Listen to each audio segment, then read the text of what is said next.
Hello! So, may dumating na package from Shopee.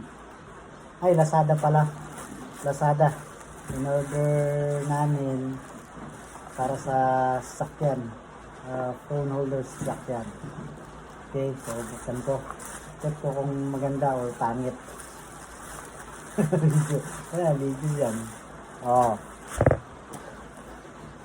Okay, open. Sesame.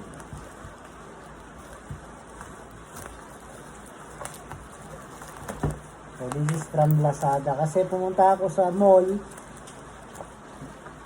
SM yata yun.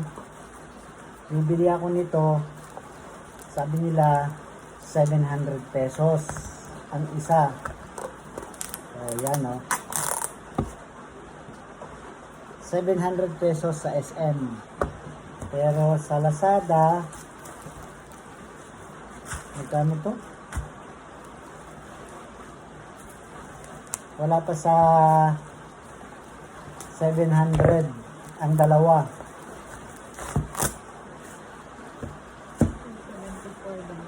Oh, itong dalawa 274.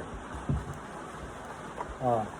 Sa SM, ang isa 700 sa SM. Kasi bibili sana ako sa SM para sa sasakyan. Eh, sabi nila 700. And then, chinek ko sa online. So, sa Lazada, itong dalawa, 200 plus lang. Almost 300 itong dalawa. O, di nakatipid. Pero check natin kung design ba. Kasi yung sa SM, pinabuksan sa akin. Sabi ko, buksan ko, check ko kung... So, i-check natin kung design. O, yung box. O. Same, parehas na parehas sa box na nasa SM. Ito natin. Oh. Oh, seal. Yan.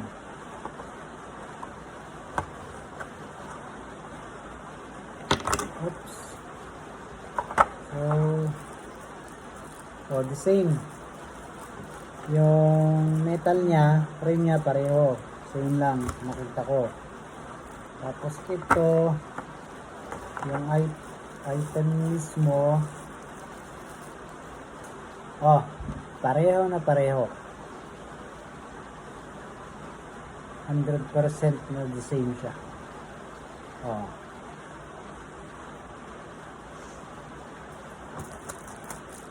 Ah, na magnet. Oh.